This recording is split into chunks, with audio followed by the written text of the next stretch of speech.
16 April 2023 रोजी खारघर येथे शिंदे सरकारच्या वतीने महाराष्ट्र भूषण सोहळ्याच्या आयोजनात 14 श्री सदस्यांचा निष्पाप बळी गेल्यानंतर 1 वर्ष उलटून देखील अद्याप कोणावर कारवाई करण्यात आली नाही। श्री सदस्यांच्या मृत्यूला कारणीभूत असणाऱ्यांना का मत द्यायचे असा सवाल आम आदमी पार्टीने केलाय। आज 13वा महिना संपून 14 महिना झालाय सुरू, तरी सुद्धा त्या दुर्घटनेचा अहवाल आलेला नाहीये। मुख्यमंत्री माननीय एकनाथ शिंदे हा अहवाल बाहेर का काढत नाहीये, हा माझा प्रश्न आहे त्यांना। या निमित्ताने मिंदे सरकारला प्रश्न आहे की आमची जनता तडफडून मरते तुमच्या निष्काळजीपणामुळे, त्याच्यामध्ये तुमचे सहकारी गुंतलेले आहेत का? मुख्यमंत्र्यांना माझा सवाल आहे, आज 17 तारीख आहे, तुम्हाला जर खरोखर जनतेची काळजी असेल तर तो तुम्ही अहवाल ताबडतोब जनतेच्या समोर काढावा। मला असं वाटतं का काढत नाहीये, कारण त्याच्यामध्ये ठाण्याचे खासदारकीचे उमेदवार नरेश मस्के यांचं सुद्धा नाव असू शकतं, कारण पूर्ण कोऑर्डिनेशनचं काम ते करत होतं। आपल्या या पत्रकार परिषदेच्या माध्यमातून मी या निमित्ताने जनतेला आवाहन करतोय की तुम्ही ठरवा, किड्या मुंग्यांसारखी जनतेचा निष्काळजीपणामुळे मृत्यू होण्यास जबाबदार असणाऱ्या लोकांना निवडून द्यायचं की प्रामाणिक लोकांना निवडून द्यायचं, ज्यांना जनतेबद्दल कळवळ आहे। आम्ही दरवेळेला पनवेलला या संदर्भात जेव्हा जेव्हा खटल्याची सुनावणी व्हायची तेव्हा पत्रकार परिषद घ्यायचो। आम्हाला असं वाटलेलं हा ऍक्च्युअली निर्णय जो आहे तो मागच्या महिन्यात येईल असं आम्हाला वाटलेलं, आमचा पाठपुरावा झालेला, निर्णय येऊ शकला नाही। परंतु मागच्याच आठवड्यामध्ये आम्हाला 2 आठवड्यापूर्वी आम्हाला तारीख मिळाली की जून मध्ये या संदर्भात अंतिम निर्णय मिळेल असं माननीय कोर्टाकडनं सांगण्यात आलं, आणि म्हणूनही आम्ही पत्रकार परिषद घेतो। पण महत्वाचा मुद्दा असा आहे की ही घटना घडली त्याच्यापासून हे असंवेदनशील लोक काहीच शिकलेले नाहीयेत, आणि म्हणून 4-5 दिवसापूर्वी जी घाटकोपरला घटना घडली, तुम्ही बघितला ना, आपल्या राज्याचे मुख्यमंत्री उजळ माथाने मस्तपैकी दात काढत त्या फॅशन शो मध्ये जसं फिरतात ना तशा पद्धतीने फिरत होते, आणि जखमींना काय मदत दिलेली आहे? 5 लाख रुपये। माणसाच्या जीवाची किंमत 5 लाख रुपये केलेली आहे का? रोड शो पासून 10 मिनिटाच्या अंतरावरती ते ठिकाण होतं। जर मुख्यमंत्री संवेदनशील असते, उपमुख्यमंत्री जे आहेत ते तर मी म्हणतो की खलनायक आहेत देवेंद्र फडणवीस राज्याचे, पंतप्रधान नरेंद्र मोदी जर संवेदनशील असते तर कमीत कमी तिथे जाऊन त्यांनी संवेदना व्यक्त केल्या असत्या ना। ही आपली महाराष्ट्राची संस्कृती आहे की नाही? जर महाराष्ट्राच्या संस्कृतीच्या विरोधात जाऊन हे जर काम करत असतील तर वेळ काय, मग आपल्याला कुठेतरी भूमिका घेतलीच पाहिजे ना। त्यामुळे त्या घटनेपासून काहीच न शिकलेल्या या सरकारला जनतेला सांगितलं पाहिजे की 4 दिवसापूर्वीच्या घटनेपासून पण यांनी काही शिकलेलं नाहीये, आणि म्हणून यांचं खरं स्वरूप जे आहे ते मांडण्याची हीच खरी योग्य वेळ आहे। 4 दिवस झाले, आम्ही आता येता साईटवर गेलेलो, बघितलं अजूनही मलबा पडलेला आहे तिथे, दुर्गंधी आहे तिथे अजूनही। लोक सांगतायत की 18 लोक नाही, आकडा खूप जास्त आहे, अशी तिथे चर्चा चालते। माझं नाव धनंजय रामकृष्ण शिंदे, मी आम आदमी पक्षाचा महाराष्ट्र राज्याचा उपाध्यक्ष आहे।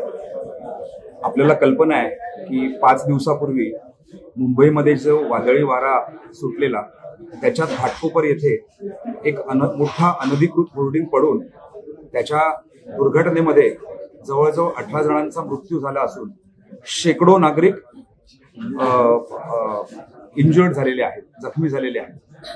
तर ही घटना झाल्यानंतर 48 तासानंतर देशाचे पंतप्रधान नरेंद्र मोदी, मुख्यमंत्री एकनाथ शिंदे, गृहमंत्री या सगळ्यांनी घाटकोपरमध्येच एक मोठा रोड शो केला, आणि ही घटना जिथे घडली तिथून एक साधारणपणे 10 मिनिटाच्या अंतरावरनं त्यांनी त्यांचा रोड शो केला। परंतु सर्वसामान्य मुंबईकर, सर्वसामान्य जनता जी मृत्युमुखी पडली त्यांच्याबद्दल त्यांना काहीच संवेदना उरलेल्या नाहीयेत का? आणि हे वारंवार होत आहे।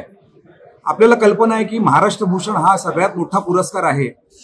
16 एप्रिल 2023 रोजी जो पुरस्कार वितरण सोहळा सर्वसामान्यपणे एक छोट्या बंदिस्त हॉलमध्ये केला जातो, तो अमित शहांना प्रभावित करण्यासाठी मुख्यमंत्री एकनाथ शिंदे यांनी खारघर येथील मोठ्या मैदानामध्ये खूप मोठी पब्लिसिटी करून जवळजवळ 20 ते 25 लाख लोकांना बोलवलं, आणि ह्या कार्यक्रमामध्ये सर्वसामान्यांसाठी पाण्याची व्यवस्था नव्हती, जेवणाची व्यवस्था नव्हती, टॉयलेटची व्यवस्था नव्हती आणि सगळ्यात महत्वाचं म्हणजे 42°C तापमान असताना देखील साधा मंडप पण नव्हता आणि म्हणून सकाळी 8 वाजल्यापासून ते संध्याकाळी 3-4 वाजेपर्यंत लोक वैशाखाच्या उन्हामध्ये बसले आणि अक्षरशः या गैरसोयीमुळे सरकारच्या पूर्णपणे घोडचुकीमुळे 14 स्त्री सदस्यांचा मृत्यू झाला आणि त्याच्याबरोबर शेकडो जणांचा जखमी सुद्धा झाले.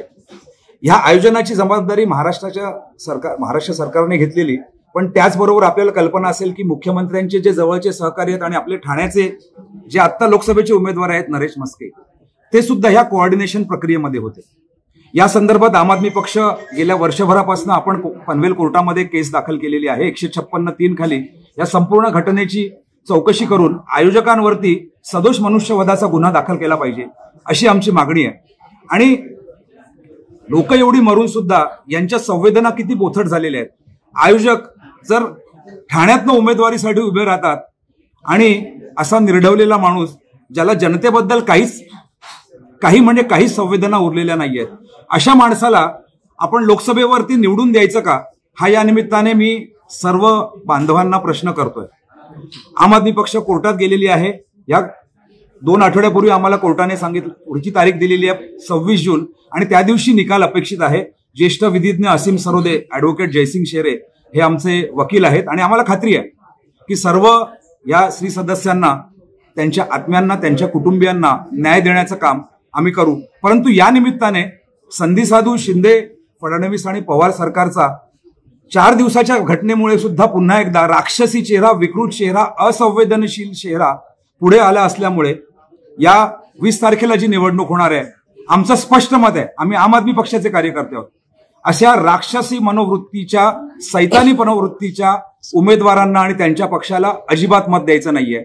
तर कोविडच्या काळामध्ये आपल्याला कल्पना आहे, महाराष्ट्रातल्या 12.5 कोटी जनतेला तळहाताच्या फोडासारखा जपणाऱ्या माननीय उद्धवजी ठाकरे यांनी ज्या पद्धतीने कोविडचं मॅनेजमेंट केलं आणि महाराष्ट्राचे कुटुंब प्रमुख म्हणून ज्यांनी काम केलं, अशा इंडिया आघाडीच्या उमेदवारांना मत जर दिलं तर येणाऱ्या काळात अशा दुर्घटना पहिली गोष्ट घडणार नाही आणि महाराष्ट्र धर्म निभावायचं काम, महाराष्ट्राची संस्कृती आणि महाराष्ट्राची अस्मिता जपण्याचं काम हे होऊ शकेल. आणि म्हणून या संधीसाधू लोकांना 20 तारखेच्या निवडणुकीमध्ये आपल्याला सपशेल पाडायचं आहे, असं या निमित्ताने मी आवाहन करतो.